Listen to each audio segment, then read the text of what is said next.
Hey, hey, hey, hey, hey, hey, hey. Good evening, good evening, good evening, good evening. Come on in the room. Good to see everybody coming in. It's time for another episode of Marriage Monday, Marriage Monday. Yes, yes, yes. This is um Bone of My Bone Ministries, which we affectionately call BOMB. And you should turn to your loved one, your spouse, and tell them you are the bomb, baby. You are the bomb. Yes, so this is yes. So we are so grateful to be back here for another episode of Marriage Monday. Um, this is the time when we are here to help strengthen, especially marriages, and ultimately, if we're strengthening marriages, we're going to be strengthening the family unit as a whole. And then, of course, we're going to be strengthening our communities and the world all around us. So it's the ripple effect. So we got to start with that, with our marriages. I mean, of course, we need to start with ourselves individually, but also we need to strengthen our marriages as well, so that we can have a stronger society, and we can lead people, lead our go into this world strong and not weak. Amen. And so if you know anybody who needs strengthening in their marriage, or even if they don't need strength, just they can come in and they can also be a part of the conversation and possibly help someone else who's on this journey in their relationship. So it doesn't matter if you're married, single, divorced.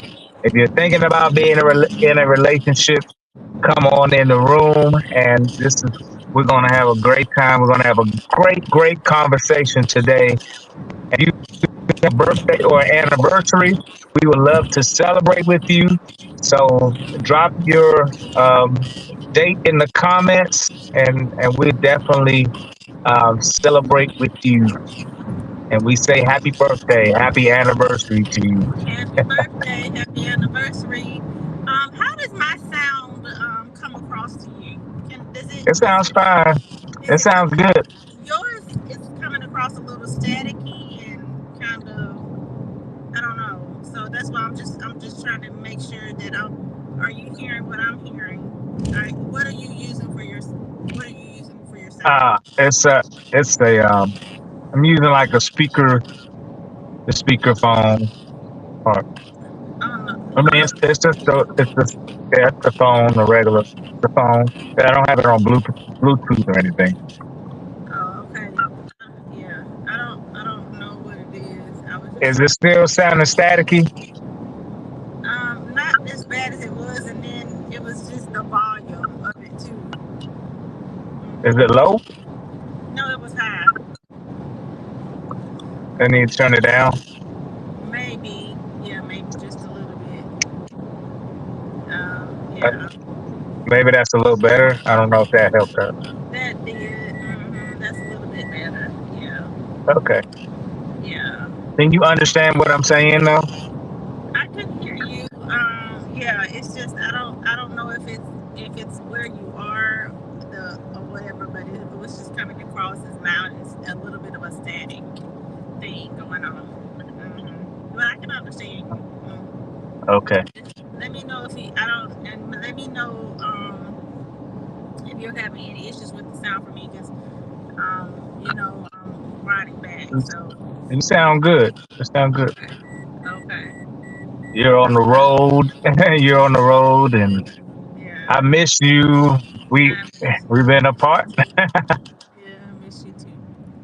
Yeah, yeah. Looking forward to seeing you soon.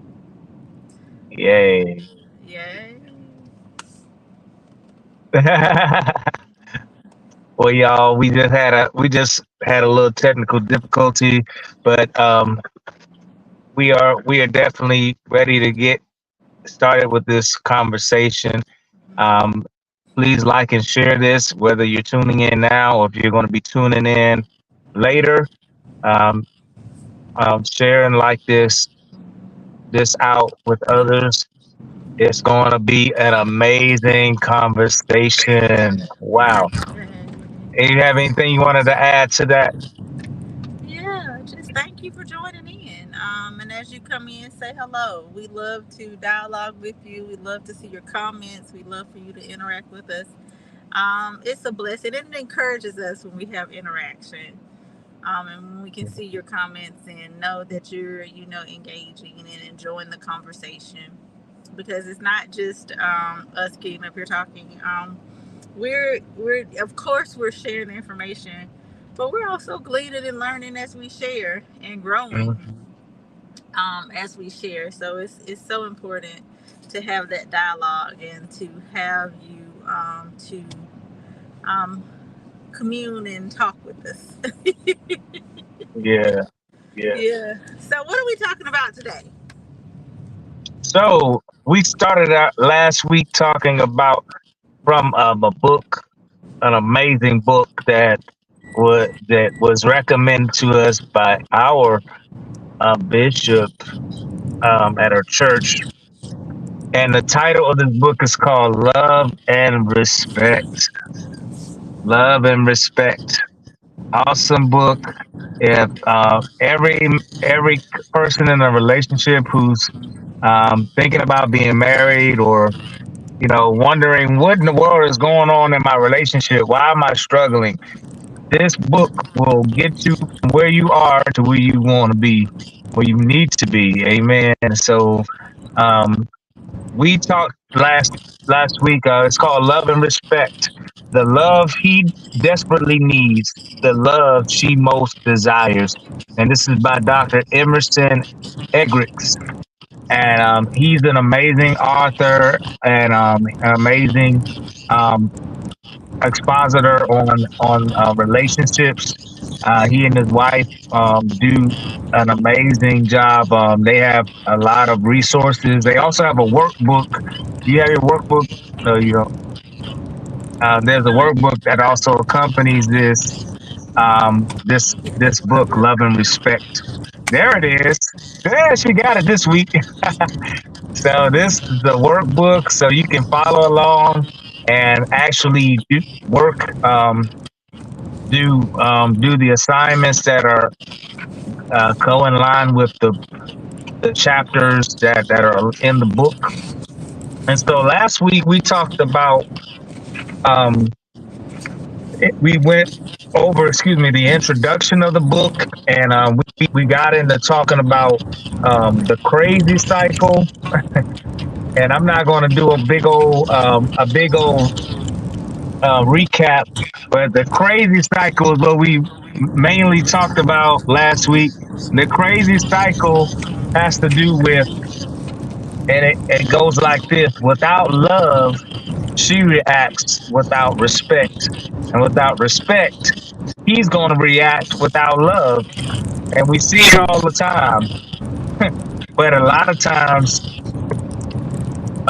in our society, we I think we put an umbrella of we put everything under the umbrella of love, and then love a lot of times has to do with how I'm feeling, and not um and and and respect is kind of like something that's like a derivative of love versus a actually putting love and respect actually along the same lines, and relating it to the woman needing love and the man needing respect.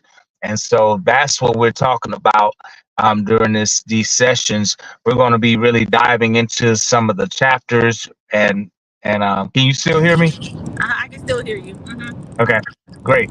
We're going to be diving into this because this is what's causing a lot of the risks in relationships, causing a lot of risks in marriages is because there's a lack of understanding where it relates to what the true need is for the man and what the true need is for the woman. So the crazy cycle is what we talked about last week, and so we're going to kind of get more into that.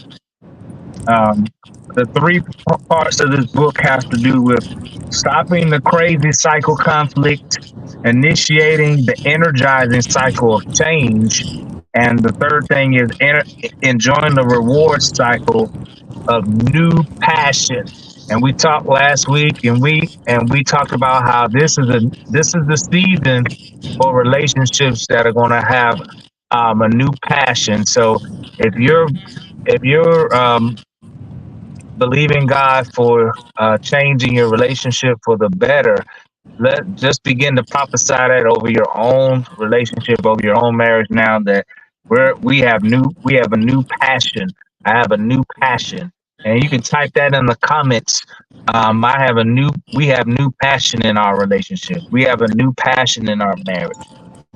Amen. So yeah, that's where we are now. So we're going to talk about we're going to go into chapter 1 this week, and Amen. it's going to So be a little bit of reading. Um, can we go back to, so if you missed last week, and as he Lennell was talking about a new passion, he released that prophetic word over marriages. So if you want to go back and listen to the word that God gave him for marriages last week, please do. It was on actually Thursday on Faith Talk Live, on the Faith Talk Live segment on Thursday. A new oh yeah, passion in marriages. And God gave him that prophetic word. So go back and check that out. But I wanted to quickly recap on the crazy cycle again, and let's look at that so that people can have a clear understanding of the crazy cycle. So here in that cycle, it's a cycle because it's continuous. Because one is is it's like a ripple effect, and is a resulting effect of the other. So without love, she reacts. Without love, we as women, we react. And without respect, men react. And you have that continuous cycle because you're not getting anywhere. And it's the crazy cycle because it is absolutely crazy. Um, Without the love, without the love that's needed, you're not gonna get the wife that you want in the marriage. Without the love that she needs, you're not gonna get the wife that you want. So she's gonna be reacting in a way that looks like, who is this person that I married? And then without the respect that he needs, you're not gonna get the husband that you want, or that you even thought that you were getting in a marriage, because he's not gonna react in the way that he should be, or that you thought he should be. So you have this continuous cycle of crazy. And that's what it is. It's a mhm, continual cycle of crazy, because neither person is getting what they need in the marriage to be the best versions of themselves. And if you understand marriage, and if you have been navigating marriage, and you understand, love really, really, really allows a woman to just feeling that love from a pure place, really just allows a woman to just flourish and blossom and grow and evolve into the best version of herself, the best version that she could be. Even God in his infinite wisdom tasked man with loving his wife as Christ loved the church. And so without respect, it's the same for with men. With respect, you just see them flourish and blossom and grow and develop mhm. into the man that they're needed to be. So when you don't have that, you have that continual cycle of crazy. That's why it's called the crazy cycle. So I just kind of wanted to just kind of give a little bit of background, because I think people needed to hear it. And sometimes people don't always go back and watch the previous Mhm. broadcast. If you do go back and look at Thursday's broadcast on Faith Talk Live, we delve into it. But just wanted to just kind of give you a background, since Lennell touched on it just a few minutes ago. And go ahead. Very good, very good. Yes, please check that out, and then there'll be another Faith Talk Live coming this Thursday. Um, and yes, y'all check it out. So we're going to talk today about chapter one. It's the title of chapter one is "The Simple Secret to a Better Marriage," and this is going to be very key to, I think.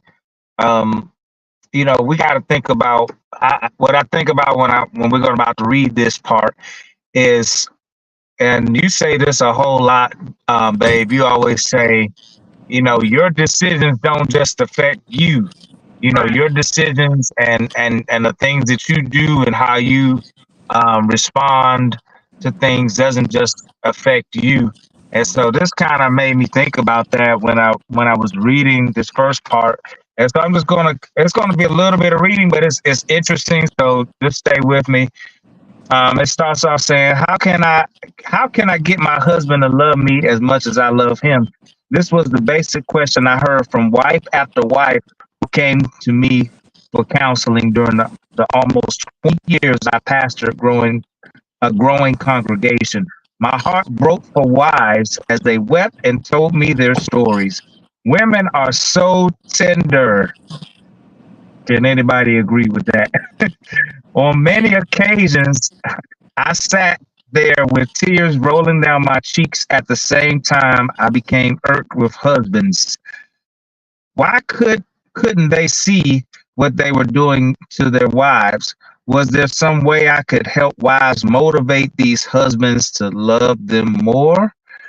I felt all this deeply because I had been a child in an unhappy home.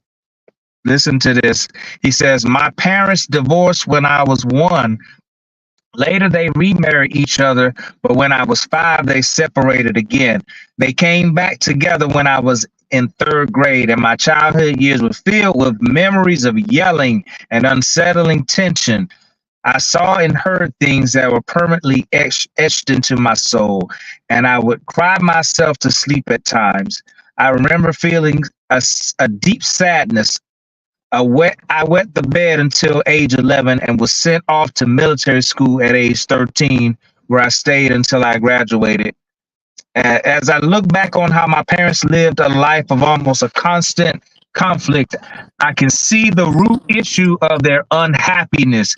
It wasn't hard to see that my mom was crying out for love, and my dad desperately wanted respect. Okay, so this is what we're talking about here. Um, he had parents who were going through this crazy cycle of, it wasn't that they didn't ultimately deeply love one another. They just didn't know how to break out of that cycle.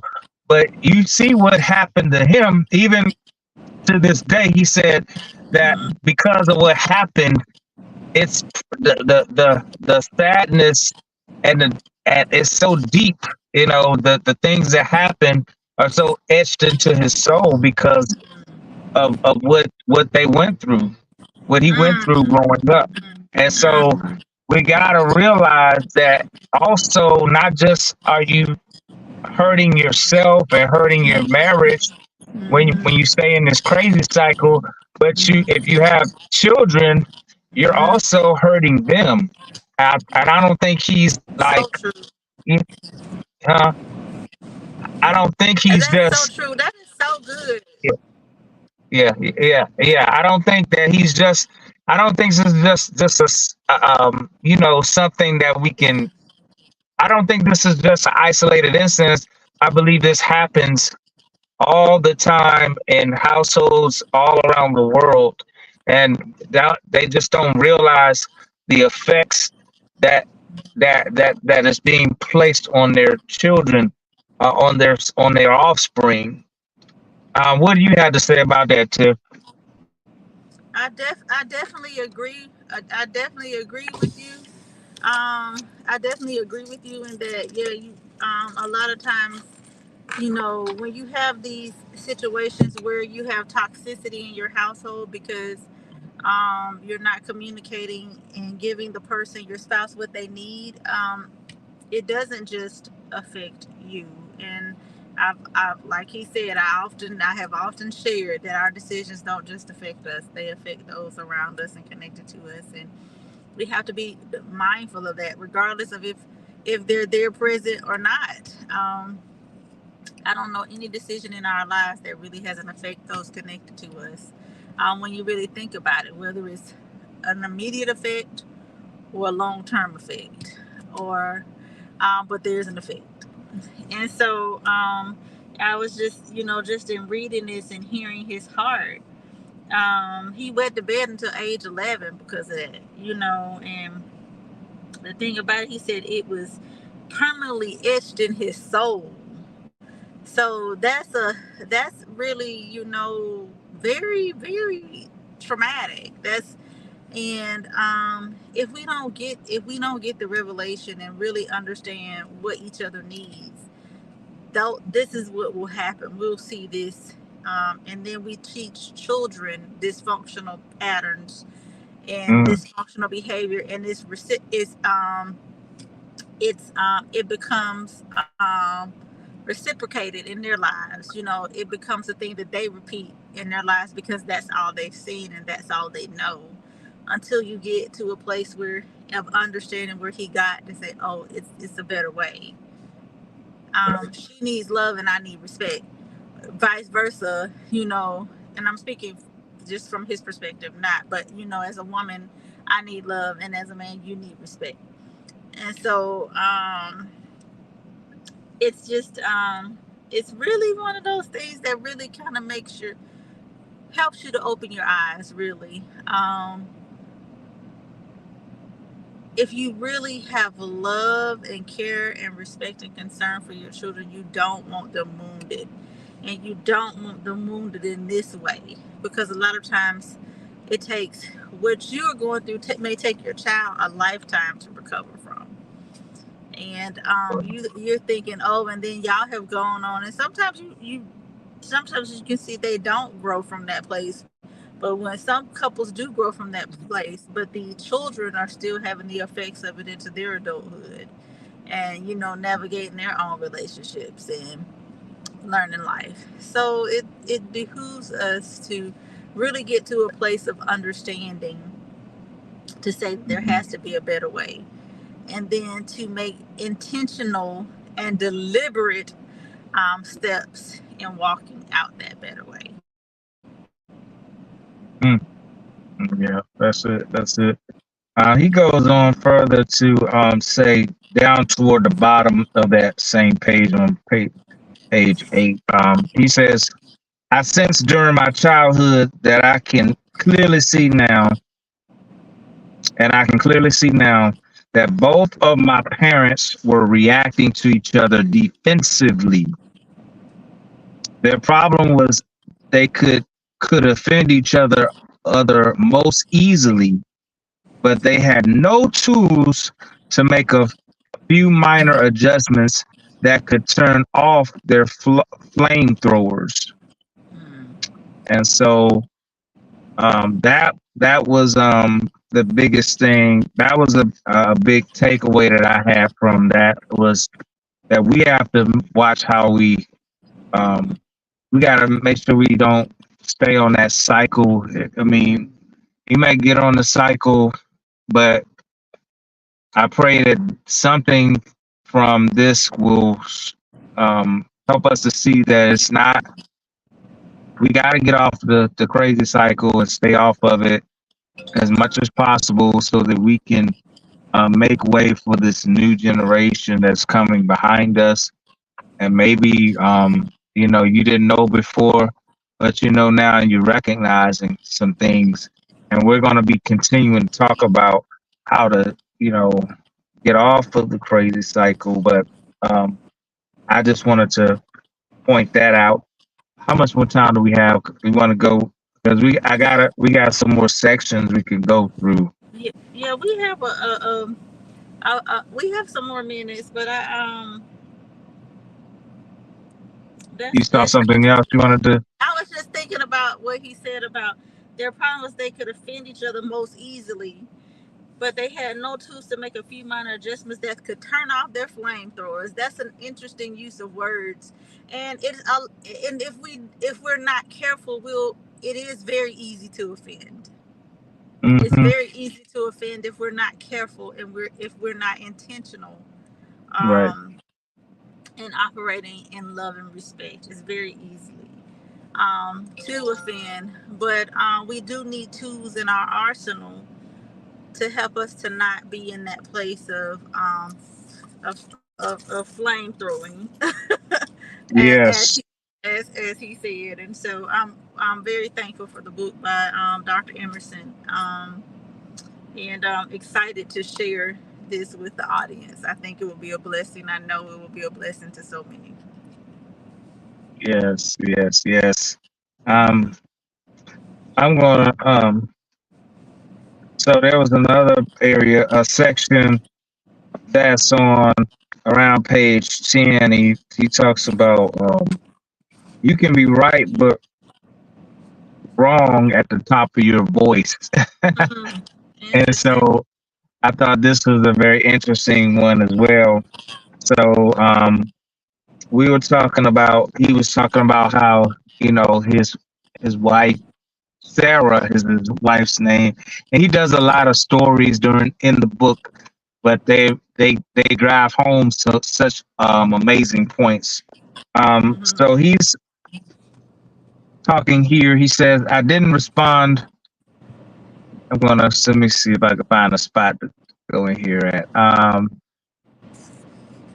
So he was saying that one night when they were driving home from a small group Bible study, that Sarah expressed some strong feelings that had been building up in her for several weeks. And you were boring. She told him that he was boring in the Bible study tonight, and she said it in an angry way. And she said, you intimidate people with your silence, and when you do talk, you sometimes say something insensitive. She said, what you said to the new couple came across poorly. And then he was like, I was taken aback, but tried to defend himself. He said, what are you talking about? I was trying to listen to people and understand what they were saying. And Sarah went up. She went from, I guess, wherever she was, 5 or 6, and she went up to 10. And he said, you need to make people feel more relaxed and comfortable. And then he said they went up some more, and she just kept going up and up. And she was almost shouting, don't be so into yourself, she said. I didn't respond for a few seconds, he says, but I was feeling down, not only by what she had said, but by her demeanor and her tone. And I replied, Sarah, you can be right, but wrong at the top of your voice. So, basically, he's more like Ooh, that's a chilled good and one. kind of calm. Huh? That's a good one. Oh, that's a good and and and she's like going up and up and up and up, and so he's kind of like he's kind of at this place here. So he goes on to say, um down a little further, he says that early episode in our marriage planted more seeds of what I would later be able to one. describe and I don't know what's. articulate. Um, Go ahead. I don't know Can you what hear me? happened. It kind of went in and out. Our thing kind of went in and out. Oh, okay. um but all I did was I dropped down a little bit further, and so he says down the last paragraph, at the page 11, he says, um, that early episode in our marriage planted more seeds of what I would later be able to describe and articulate. I knew Sarah loved me, and her outburst was caused by her desire to help me. And that was a good one because, we got to always examine motive, the motive, even though she was going up and up and up and up and on 10 and 20, he he later recognized that she was just trying to help. She wanted me to appreciate her concern and understand that she was only doing it out of love. But the bottom line was I felt disrespected. attacked and defensive. So I think that happens a lot, and it may be vice versa. It may not always be the wife that's talking and more emotionally involved. It may be vice versa, but the whole point here is that um that there's another case of where he the man is in this case feeling disrespected. Apparently the wife felt like, he was insensitive, and so she was trying to get him, to see where he was, and to make some change. So what do you have to say about that? I just thought that it was good that she also that he shared that in the paragraph right below it, that she recalls that that conversation that night in the car was life changing for her. She may have been accurate in her assessment of how he was acting, but her delivery was overkill. Mm, And so, yeah, we may be accurate in our, assessment of how someone was acting or doing, or how our spouse was responding or doing something, but our delivery sometimes can be overkill in trying to get the point across. And so we right. have to be mindful of that. Yeah, you can be right but wrong at the top of your voice. Not, I like that. I like that. That you can be right, but you can be wrong at the top of your voice. And so, how are you saying it? Does it really require all of that to get your point across? Can it? Is there a better way to deliver what you're trying to get your spouse to understand? Wow. But That's she got it. She recognized that, and he said that it was life changing for her. It was life mhm, changing for her. So, and that's the whole thing about it. We have to be open enough to hear even in something that may be correct in our assessment of it. Did we say it the right way? mhm. Did we use the right approach in, you know, speaking the truth to our Mhm. spouse? Yeah. So that's good. That's good. That's good. Mm-hmm. So yeah, that was good. That was good. She wanted me to appreciate her concern and understand that she was only doing it out of love. But the bottom line was I felt disrespected. Okay, so yeah, she I think she was had good intentions, because she just wanted him to respond better, but it was just the way that we do things and the way that we proceed to handle things. I think we just have to be mindful of that and check ourselves, at every point. And I just think that was just important there. You want to do another one? I think we can stop here and we can just pick it up again. We'll just continue our conversation at the next discussion. Okay, Yeah, okay, we can stop here. okay. All right. Unless you want, did you want to do another one? That's fine because I gotta. There's a few other things that are on the agenda here, but yeah, we can definitely pick it back up. So I think the first thing we're talking about is, being mindful of our decisions and how they will cause a ripple effect in our families. So the first, again, we went to chapter one today. The title was "The Simple Secret to a Better Marriage," and we're talking about our decisions and how they don't just affect us, but they're affecting even our children. So just stay out of the crazy cycle. If not for anything else, we don't want to perpetuate craziness, in our homes. And then also, we got to watch how we articulate things, because we could be, even if we're right, as far as the principle that we're conveying, we don't we can be wrong. We can be wrong in how we present it and how we, voice things, and how we act and respond. So yes. So anything you want to say? No, I think that's good. I really that's the thing. You can be right but wrong at the top of your voice. That kind of just sticks out at you. Yes, And so we have to be mindful of that. You know, yeah, you could be right, but you could be wrong at the top of your voice. So what has that really, done for the situation, or how has that helped either of us? yes, If we're right, but then we've offended our spouse in the process of being right by how we said it. yes, Yeah. So just have to be mindful of those things. And the good thing about it is we grow. We grow each day, we learn each day, and we get better. And we make an intentional effort to be better and to love and respect more each day. That's the thing. yeah, We're intentional. Be intentional in that. yes, yes, yes. So very good, very good. So we are. Very good. Very good.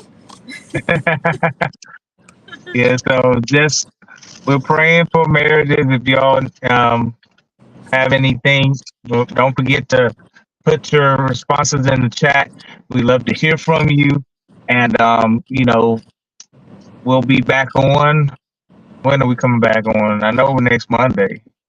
Definitely next Monday, but we may be back on Thursday if you want to continue it on Thursday. We may just stick to Mondays. We'll see how it goes. Yeah, yeah. So yeah, so definitely by next Monday. So y'all, let's fill the room up. This is really good conversation. And again, we appreciate you all for coming on today. And if those of you who will watch later, and we love you guys. Have a great rest of your day or evening. And we're praying for you. Amen. Thank you all so much. If you notice any problems with our reception, please excuse us. We're both not in the same location.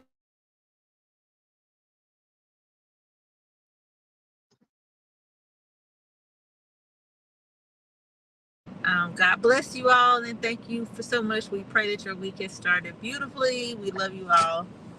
Bye God bless bye. you. Bye Bye bye. bye.